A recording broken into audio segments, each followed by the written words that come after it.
1절 말씀에 보니까 하나님께서 이렇게 말씀하십니다. 의를 따르며 여호와를 찾아 구하는 너희는 내게 들을지어다. 그래서 의를 따르고 하나님을 찾는 자들에게 하나님의 말씀을 들으라고 이렇게 요청하고 계십니다. 무엇을 전하기 위해서 이렇게 주의를 집중시키는지 우리가 한번 더 볼 필요가 있는데요. 그 다음에 하시는 말씀이 너희를 떠낸 반석과 너희를 파낸 우묵한 구덩이를 생각하여 보라. 처음에는 들을지어다 이렇게 말씀하시고 그 다음에는 생각하여 보라. 누구를 생각하라고 했어요? 여기 보니까 너희를 떠낸 반석과 너희를 파낸 우묵한 구덩이. 이건 비유인데요. 그 이스라엘 민족의 그 조상들, 특별히 반석으로 비유되는 사람이 이제 아브라함이고, 이제 어떻게 보면 이제 웅덩이로 표현된 그 분이 이제 사라가 되는 거예요. 마치 이제 반석은 든든하게 서는 어떤 바위를 의미하는 거고, 웅덩이는 어떤 생명이 솟아나는 그런 어떤 웅덩이, 샘물 같은 걸 의미하는 건데, 이건 누구를 가리키냐면 여기 보면 2절에 나타난 너희의 조상 아브라함과 너희를 낳은 사라를 생각하여 보라 이렇게 말씀하십니다. 하나님께서 말씀하시고자 하는 내용 들으라 이렇게 말씀하셨는데 그 들으라의 초점이 뭐냐면 누구를 생각하여 보라는 거예요? 누구를? 그들의 조상, 믿음의 조상 아브라함과 사라를 생각해 보라고 조금 더 이제 축소시켰습니다. 자, 아브라함과 사라를 말씀하시면서 하나님이 하시고자 하는 말씀이 뭔지 2절 후반부에 있는데 같이 보겠습니다. 시작. 아브라함이 혼자 있을 때에 내가 그를 부르고 그에게 복을 주어 창생하게 하였느니라. 하나님께서 그들에게 알게 하기 원하는 내용이 뭐예요? 하나님이 아브라함과 그 사라를 통해서 그 사라에게 복을 주시고 창성하게 하셨다라는 그것을 여기에서 생각해 보라고 말씀하고 계시는 것입니다. 근데 이제 조건이 뭐냐면 아브라함이 어떻게 해요? 언제 축복을 받았어요? 아브라함이 혼자 있을 때. 자, 혼자 있을 때라는 그 말은 우리에게 어떤 그 분위기를 주죠? 강성하지 않아요.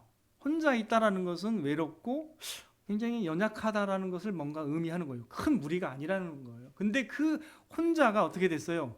창성하게 복을 누리고 하나님을 아는 백성이 됐고 하나님의 약속을 받은 사람들이 됐고 하나님의 구원을 받을 수 있는 사람들이 됐다라는 것을 여기서 얘기하는 거죠.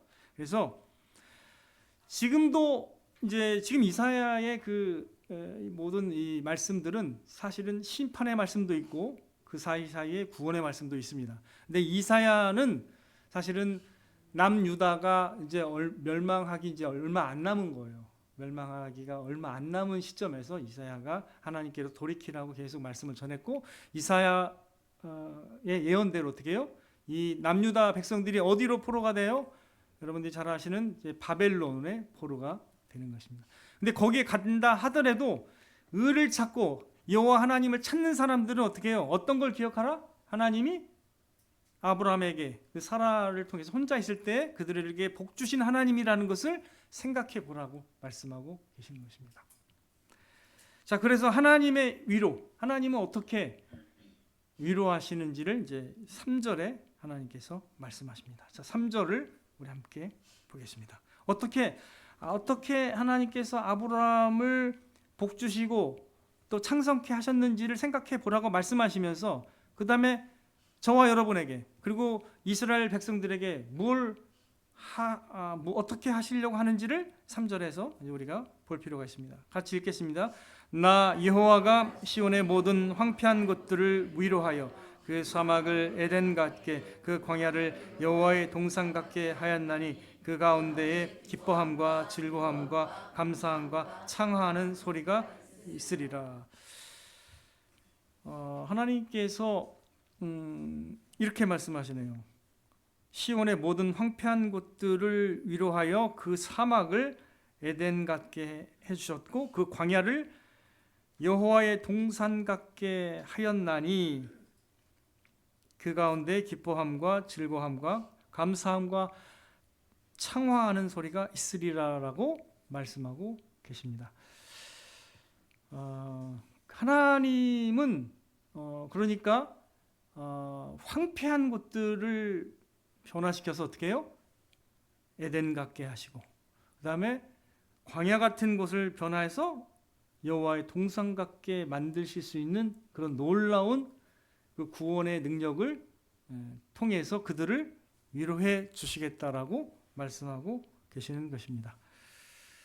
그러면서 4절에 보시면 내 백성이여 내게 주의하라, 내 나라여 내게 기울이라. 앞에서 했던 것처럼 1절에 내게 들을지어다 말씀하신 것처럼 다시금 또 들으라고 말씀하세요. 그러니까 집중해서 들으라, 주의하라. 4절에 내 백성이여 내게 주의하라. 내 백성은 누구를 가리켜요? 앞에 1절에서 언급한 누구를 가리켜요? 의를 따르며 여호와를 찾아 구하는 사람을 얘기합니다. 내 백성, 그 사람들이 내 백성이 되는 거고, 그 다음에 그 사람들이 하나님의 나라에 속한 백성이 되는 거예요. 여기서 보니까 4절에 보니까 내 백성이여 내게 주의하라, 내 나라여 내게 귀를 기울이라 말씀하시면서 하나님이 그 말씀하시면서 내게 기울이라고 하시면서 4절에 보니까 어떻게 말씀하시죠? 이는 왜 귀를 기울이라고 말씀하세요? 왜 주의하라고 말씀하세요? 이는 뭐가? 율법이 내게서부터 나간다는 거예요. 하나님의 그 율법이, 그 말씀이 하나님에게서 나간다라는 거예요. 자, 그 다음에 읽어보면 어떻게 됩니까? 그 다음에 내가 뭐예요? 내 공의를 만민의 빛으로 세우리라. 5절에 보니까 같이요, 시작. 내 공의가 가깝고 내 구원이 나갔은즉 내 팔이 만민을 심판하리니 섬들이 나를 앙망하여 내 팔에 의지하리라. 자, 여기서 순서를 좀 보세요. 처음에 하나님에게서 이제 위로하신다고 말씀하시는데, 위로하는 이 과정이 너무 놀라워요. 황폐한 곳인데, 즉 멸망받아야 될 황폐한 그 모습에서 어떻게 바뀌죠? 여호와의 동산 같게 바뀐다는 거예요. 이것은 이제 하나님의 구원하시는 그 놀라운 능력을 여기서 묘사하고 있는데, 그런데 그 구원은 뭐예요? 어디에서 나가요? 하나님의 먼저 말씀에서부터 나갑니다. 하나님의 율법이 먼저 전해져야 돼요. 그 다음에 그 율법은 우리로 하여금 뭘 느끼게 하죠? 우리에게는 의가 없음을 깨닫기 때문에 의를 찾아야 됩니다. 맞죠? 1절에 뭐라고 했어요? 뭐를 찾으라고요? 의를 찾으며. 여러분은 율법 앞에 서면 어떻게 되죠? 사람이 그 법 앞에 서면 어떻게 돼요? 사람 앞에 서면, 사람의 법 앞에 서면 우리가 떳떳할 수 있어요. 나는 죄 안 졌는데. 그건 맞아요. 그건. 왜냐하면 우리가 만든 법이니까 피해갈 곳이 있습니다. 근데 하나님의 법은 이 세상에 존재하는 모든 인간은 로마서 3장 23절처럼 어떻게 모든 사람이 죄를 범하였으며 의인은 없나니 하나도 없으며, 로마서 3장 9절에서 12절 말씀을 보면 의인은 없나니 하나도 없다고 했습니다. 그래서 율법이 먼저 나가게 되면 우리가 의를 찾아야 된다고 생각을 하게 돼요. 우리에게 의가 없다는 걸 깨닫습니다. 그러면 누가 세운 뭘 봐야 돼요? 하나님이 세운 공의를 봐야 됩니다. 그 공의가 누구예요? 여러분이 아시는 누굽니까? 빛으로 오신 예수님입니다. 그분만이 우리의 의가 될 수 있는 거예요. 그래서 여기 보면 4절에 내 공의를 만민의 빛으로 세우리라. 하나님의 하나님의 공의는 누가 세우시죠? 사람의 인간의 모습을 입고 오신 예수님. 그분이 온전하게 순종하셨습니다. 그래서 그분만이 흠없는 제물이 될 수 있어요. 자, 제가 여러분을 위해서 죽었다고 한들 제 죄로 죽는 것밖에 안 되거든요. 왜? 저는 다른 사람을 깨끗게 할 능력이 있어요, 없어요? 그냥 사람일 뿐이기 때문에 제 죄로 제가 죽을 수는 있습니다. 근데 제가 여러분을 위해서 죽는다 한들 감동은 줄 수 있지만 뭐요? 여러분을 구원할 수 있어요? 없어요. 원래가 내가 똑같은 죄인이기 때문에 그래요. 그러나 하나님이 부르신 그 나의 종은 어때요? 가능합니다. 흠없는 어린 양이 되셨습니다. 그분이 바로 여러분이 잘 아는 예수 그리스도 우리 주님이십니다.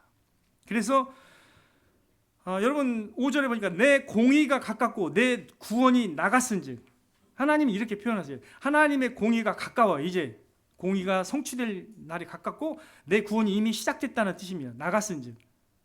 이때는 예수님 오시기 전 한 690년 전이겠죠. 대략 700에서 690년 전인데 이미 나갔다라고 언급하시는 이유는 왜 그래요? 하나님의 구원의 계획이 이미 시작됐기 때문이죠.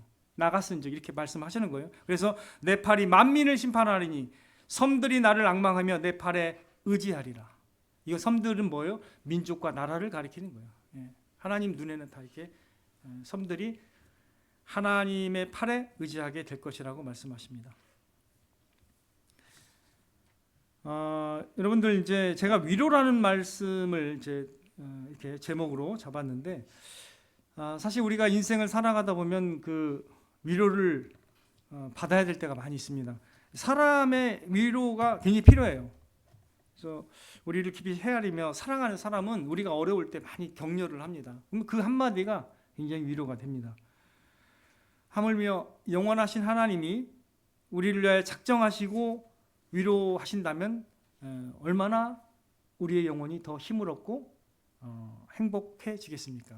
하나님의 위로라는 것은 인간의 모든 위로를 뛰어넘는 가장 강력한 능력을 발휘하는 위로가 되는 것입니다. 하나님의 위로는 우리가 지각하는 모든 환경과 어려움을 능히 이기게 하는 그런 능력이 되는 것입니다. 그래서 우리가 하나님의 위로로 다시금 살아갈 힘도 얻고 회복하기도 하고 다시금 믿음으로 일어서는 것입니다. 우리가 연약하기 때문에 때로는 침체되기도 하고 넘어질 수가 있는 것입니다. 그러나 그때마다 하나님의 위로로 다시금 일어설 수 있는 것입니다. 인간을 지으신 하나님만이 인간의 깊은 고뇌와 아픔과 갈증을 해결해 주실 수 있는 분이십니다. 인간의 마음을 다 아시는 분이 하나님이십니다. 그래서 하나님만이 저와 여러분의 깊은 갈망과 갈증을 채우실 수 있는 분이심을 믿으시길 바랍니다. 그래서 시편 기자 아삽이라는 사람은요, 아삽이라는 사람은 시편 73편에서 이렇게 고백해요. 주밖에 내가 사모할 이 없나이다. 왜냐하면 주님만이 우리의 모든 필요를 채울 수 있는 위로가 되신다는 걸 알기 때문에 이렇게 고백을 하는 거예요. 주님만이 내가 사모할 대상입니다. 내 육체와 마음은 쇠약하나 하나님은 내 마음의 반석이시오 영원한 분기시십니다 라고 이렇게 고백을 하고 있습니다. 우리가 이제 인생을 살아가다 보면 우리의 범주를 뛰어난 우리의 능력과 우리의 한계를 뛰어넘는 문제에 직면하기도 합니다. 예를 들어볼까요? 대표적으로 우리가 사랑하는 부모나 가족의 그 죽음을 우리의 능력으로 멈추게 할 수가 없습니다. 사람의 노화나 죽음을 우리가 조정하거나 통제할 수가 없는 거예요. 이게 인간의 능력으로 안 되는 거예요. 잠시 잠깐 병원에서 치료는 받을 수 있으나 노화와 죽음을 어떻게 병원에서도 계속 막을 수 있을까요? 안 되는 겁니다. 이 죽음이라는 것은 인간의 그 한계, 능력 밖에 있는 거죠. 제가 아는 어떤 자매가 미국에서 이제 유학도 하고 하는 자매인데 거기에서 이제 훌륭한 양아버지를 만났어요. 진짜 무조건적으로 사랑하는 양아버지를 거기서 만나가지고 거기서 많은 격려를 받으면서 이렇게 지냈는데 뭐 자기 방도 마련해주고 막 놀라운 사랑을 주셨어요. 제가 보니까 진짜 사랑이 많으신 분이더라고요. 근데 그 할아버지가 돌아가셨어요. 그분도 이제 예수님을 믿는 분이긴 했는데 그렇게 되니까 이 자매가 완전히 와르르 무너졌어요. 감당하지 못할 정도로 자기도 생을 마감해야겠다 생각할 정도로 이렇게 힘들었습니다. 그래서 이제 그 사람이 이제 뭐 심리학 박사기도 하고 또 그런 다른 사람을 이렇게 상담하는 사람인데 본인이 그렇게 힘들어서 저를 이제 나중에 찾아왔는데 그 죽음의 문제를 어떻게 할 수가 없어요, 그렇죠? 이거 안 되는 거예요. 그래서 오직 그 순간에는 제가 할 수 있는 일이 뭐 있겠습니까? 하나님의 말씀을 통해서 하나님의 위로를 전하는 것 외에는 없습니다. 물론 이제 그 자매가 그 어떤 과정을 잘 거쳐서 능히 이제 이겨내고 잘 살고 있지만 굉장히 그때 그걸 이제 너무 안타까워하면서 그게 안 되는 거. 우리 한계를 뛰어넘는 문제이기 때문에 이럴 때 이런 사람에게 하나님의 위로가 절실한 겁니다. 우리가 그런 일을 당할 때가 있는 거예요. 우리도. 그죠? 우리가 원하는 방식으로 안 되는, 컨트롤이 안 되는 게 있습니다. 절대 안 되죠. 심지어 이것만이 우리 뜻대로 안 되는 게 아니라 많은 경우 안 됩니다. 자식도 마찬가지고요. 여러분 잘 경험하셨죠? 예, 자식도 그러고요. 그다음에 미래도 마찬가지입니다. 여러분의 어떻게 모든 게 다 어떻게 여러분의 미래가 여러분 손 안에 있습니까? 아니죠. 안 되는 거거든요. 그래서 여러분에게 많은 어려움이 오게 되는 거죠. 오직 하나님만이 위로를 줄 수 있어요. 그때는. 그죠? 사람이 잠깐 위로를 할 수 있습니다. 그러나 오직 하나님만이 그 모든 어려움과 환난을 뛰어넘는 위로를 주실 수 있다는 걸 여러분 꼭 기억하시기 바랍니다. 하나님만이 저와 여러분이 감당할 수 없는, 특별히 감당할 수 없는 죄의 문제를 하나님은 해결해 주실 수 있는 분이심을 믿으시길 바랍니다. 그분만이 우리를 죄에서 자유케 할 수 있고 죄의 형벌에서부터 벗어나 안식을 줄 수가 있는 것입니다. 사람을 변화시키는 것도요, 하나님께 있습니다. 하나님의 능력에 있습니다. 그토록 변하지 않는 사람이 변하는 걸 저는 자주 봤습니다. 사람이 변화시키는 건 아니라는 걸 저는 알기 때문에. 근데 진짜 놀라워요. 하나님이 사람 변화시키시면 놀랐습니다. 하나님이 알아서 탁 해주시더라고요. 하나님의 놀라운 말씀으로 사람을 변화시키는 걸 저는 많이 봐왔습니다. 영원하신 하나님의 말씀, 하나님의 위로를 대체할 만한 것은 세상에 없다라는 것을 여러분이 확실하게 알고, 하나님 그 말씀보다 더 여러분이 위로가 된다는 것을 꼭 없다라는 것을 기억하시길 바랍니다. 그래서 날마다 하나님의 말씀으로 여러분의 영혼이, 여러분의 심령이 위로를 받아야 되는 것입니다. 그럴 때 믿음으로 담대하게 하루하루를 살아갈 수가 있는 것입니다. 하나님의 말씀으로 위로와 격려를 받는 사람은요, 쓰러져도 다시 일어나고 결코 완전히 무너지지를 않습니다. 왜 그래요? 하나님만이 그에게 반석이 되시고, 하나님이 그의 피난처 되시고, 그의 요새가 되시고, 그의 모든 것이 되시기 때문에, 그 모든 환경 가운데 모든 것 되시는 하나님을 의지하기 때문에 감당할 수가 있습니다. 시편 62편 6절 말씀에 오직 그만이 나의 반석이시오 나의 구원이시오 나의 요새이시니 내가 크게 흔들리지 아니하리로다. 이 말씀 꼭 기억하세요. 시편 62편 6절 오직 그만이 나의 반석이시오 나의 구원이시오 나의 요새이시니 내가 크게 흔들리지 아니하리로다. 요동하지 않는 삶 어디에 있다고요? 하나님께 있습니다. 하나님을 의지하고 하나님의 말씀으로 위로받는 사람은 견뎌낼 수가 있는 것입니다. 제가 이걸 종종 봤어요. 하나님을 믿고 의지하는 사람들과 믿지 않는 사람들이 얼마나 삶의 그 파도에 여러 가지 그 어려운 삶의 여러 가지 환난과 어려움을 당할 때 어떤 반응을 보이는지 저는 많이 지켜봤는데, 하나님을 믿지 않는 사람은 엄청 힘들어합니다. 그 환난을 당하면 견딜 수가 없어 해요. 진짜 위로할 수가 없어요. 그런 사람한테. 그죠? 근데 하나님 믿는 사람은요, 치사하게 슬퍼하긴 하는데 하나님의 말씀으로 위로를 받아서 극복하고 견뎌내는 것을 저는 종종 봐왔습니다. 이 놀라운 하나님의 능력입니다. 그 차이가 어디 있습니까? 이분들이 뭐 더 큰 능력을 가졌기 때문인가요? 아니죠. 누가 계시기 때문이에요. 누가? 하나님이 그들에게 계시기 때문입니다. 그들이 직면한 환난보다 더 큰 하나님이 그 옆에 계시고, 그 모든 것을 능히 이길 수 있는 예수 그리스도가 그분의 안에 계시기 때문에 능히 세상을 이기고 어려움을 이겨낼 수 있었던 것입니다. 저와 여러분에게는 끝까지 저희와 여러분을 사랑하는 누가 계세요? 하나님이 계심을 꼭 기억하시기 바랍니다. 끝까지 여러분들을 붙들고 사랑하시는 하나님이 여러분의 안에 계심을 믿으시길 바랍니다. 그렇기 때문에 그분의 말씀을 통해서 날마다 위로를 받을 수가 있는 겁니다. 그분이 나의 하나님이시고 나의 위로자 되신다는 걸 분명히 알고 있는 사람입니다. 고린도 전서인지 후서인지 1장에 보면 모든 위로의 하나님이라고 말씀하십니다. 그 후손가 봐요. 제가 딱 지금 느낌에는 후손인데 모든 위로의 하나님이라고 말씀하고 있습니다. 사도 바울이 모든 위로의 하나님. 여러분도 하나님이 나의 하나님이시고 모든 위로의 하나님이심을 믿으시길 바랍니다.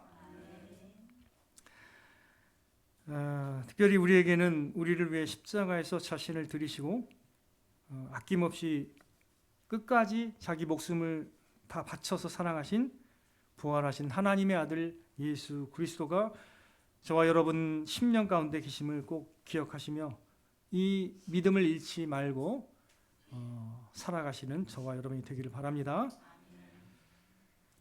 날마다 위로의 말씀으로 여러분들이 힘을 내시고 그 하나님의 말씀에 귀 기울이시고 하나님이 여러분을 복 주시고 그 황폐한 땅에서 샘물을 주시고 또 광야를 여호와의 동산 같게 만드시는 하나님의 구원의 능력이 있음을 믿으시면서 항상 하나님의 말씀을 통해서 위로받는 저와 여러분 되셔서 하나님을 기쁘시게 하고 또 하나님의 참된 그 백성으로서 하나님의 이름을 높여 나가는 저와 여러분 되시기를 주님의 이름으로 축원을 드립니다.